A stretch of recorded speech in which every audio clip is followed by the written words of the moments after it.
Today we have the 2022 Tesla Model Y.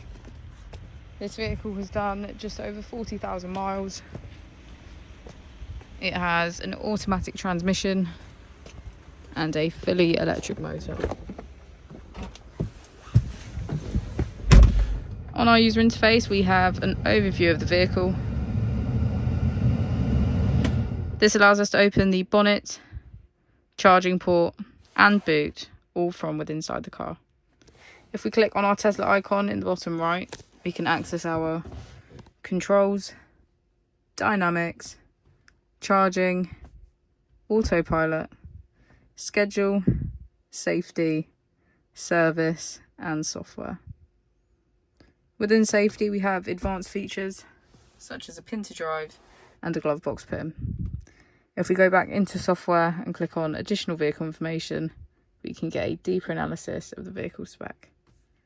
The Model Y comes with a 360 degrees camera, and with that you can access your dash cam.